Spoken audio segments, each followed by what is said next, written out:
Bismillahirrahmanirrahim. Assalamualaikum warahmatullahi wabarakatuh. Selamat siang, salam sejahtera bagi kita semua. Shalom, Om Swastiastu, Namo Buddhaya, salam kebajikan. Yang saya hormati dan yang saya banggakan, Bapak Marwar Sirait, Ketua Panitia Political and Economic Outlook 2024. Bapak Erick Thohir, Menteri BUMN, Bapak Garibaldi Boy Thohir, yang saya hormati, Saudara Filmon Tanuri, President Director Trimega Sekuritas, Bapak Muhammad Lutfi, Bapak Peter Tanuri, Bapak Erwin Surajaya, Bapak Wisnu Wardana, dan begitu banyak sekali tokoh-tokoh pengusaha, tokoh-tokoh ekonomi, tokoh-tokoh nasional yang hadir, yang tidak saya sebut namanya satu persatu tanpa mengurangi rasa hormat. Saudara-saudara sekalian, terima kasih. Saya ini ada daftar banyak sekali, ada Pak Pandu Syahrir, dan semuanya, tapi nanti kalau saya bacakan yang terhormat, karena saya tahu sifat saudara-saudara sebagai pengusaha inginnya yang efisien, singkat, jelas, tegas, kan begitu kira-kira. Tapi kalau mau saya bisa sebut nih. Saya minta maaf yang saya tidak sebut. Terima kasih atas undangan, kehormatan bagi saya untuk hadir di depan saudara-saudara sekalian, para pakar di bidang ekonomi, para pengusaha, dan para pemain pasar modal. Saya harus akui bahwa saya kurang berhasil main di pasar modal. Saya waktu itu coba-coba di pasar modal Eropa, pakai financial advisor orang Eropa. Sekian tahun, returnnya very low. Maybe after average of 5 years, 1% return. Waktu saya komplain ke dia, why is 1% return this, you know? In my country, we can get 8, 9%, 10%. Yes, sir, but country risk. Selalu pakai country risk alasannya itu ya. Jadi kapok aku main di pasar modal. Ada. Jadi saya terus terang aja kalau di bidang ekonomi, ya, di bidang bisnis, I'm still a player in the old economy, dalam arti basics. Basic yang saya pelajari dari pemahaman sejarah ekonomi yang saya dapat adalah beberapa ajaran filosofis. Ya. Saya tidak punya gelar ekonomi, tapi saya ada pemahaman. Karena saya seorang mantan jenderal, urusan saya adalah perang. Ilmu yang saya dalami, ilmu yang saya pelajari adalah perang. Dari yang saya fahami dari sejarah perang, hampir semua perang adalah memperebutkan sumber daya. Nearly all war is about resources. Sekarang kita lihat perang di Gaza. What is it about? Is it about a Jewish state or this or that? It is about land. It is about land.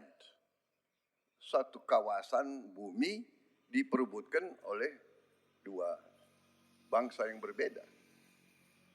Dan kalau kita buka sejarah pemikiran ekonomi, kita belajar Adam Smith, Ricardo, itu salah satu fundamental di situ, ajarannya adalah the only real wealth is land. The only real wealth is land. Dan kenapa? Dari land, we get resources. Above the ground, on the ground, and below the ground. Below the ground, banyak mineral, energi, BBM, etc., etc. On the ground, pangan. Above the ground, pangan. So, pendekatan saya dalam bidang ekonomi dan kenegaraan adalah basics, dasar. Dan tadi Pak Ara sudah banyak bicara dan yang lain ya, ada ahli ekonomi sudah jelaskan ini dan grafik-grafik. Tapi kalau kita lihat fundamentals, what are the fundamentals? The fundamentals of Indonesia ada hal-hal yang sangat mendasar. Benar, ketidakpastian global, benar. Ketegangan geopolitik, benar. Perang di mana-mana, benar. Bagaimana kita sikapi? Bagaimana kita sikapi? Dengan hal-hal seperti itu timbul ketidakpastian. Tapi saya melihat ada hal-hal fundamental yang merupakan sesuatu, in my opinion, karunia, blessing, luar biasa bagi bangsa Indonesia.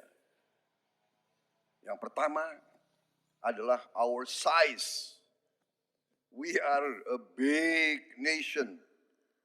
We are nearly 300 million people. Kita kuasai kawasan yang sangat luas. Tanah dan air yang sangat luas. Dan di tanah dan air itu, resources kita luar biasa. Resources kita luar biasa. Dan ya, kita negara besar, begitu banyak perbedaan. Kita adalah bangsa yang majemuk. Kita multi agama, multi ras, multi suku, multi budaya, multi bahasa. Tapi kita juga bersyukur, kita ada blessing. Kita punya founding fathers yang brilliant. Bayangkan founding fathers kita. Dari sebelum kita berdiri sebagai negara, pendiri-pendiri bangsa kita yang usianya masih sangat muda pada saat itu, mereka dengan visi yang luar biasa, mereka memilih bahasa kebangsaan, bahasa persatuan yang bukan bahasa mayoritas. Coba tunjukkan kasus di negara lain. Hampir tidak ada. Founding fathers kita 1928 memilih bahasa minoritas. Bahasa dari Riau, suku Melayu sebagai bahasa kebangsaan. Bukan bahasa mayoritas. Kalau demokrasi berarti mayoritas. The rule of the majority. Itu arti demokrasi ala barat. Tapi ala kita, budaya kita mengerti. Kita terdiri dari begitu banyak suku, begitu banyak ras, kita harus mempersatukan. Satu, brilliance of our founding fathers. Ini sekarang yang memperkuat kita. This big nation, fourth largest in the world, third largest democracy. Bahasa kebangsaan bukan bahasa mayoritas. Dan sudah diterima sebagai official language di PBB. UNESCO sudah menerima bahasa Indonesia sebagai an official language.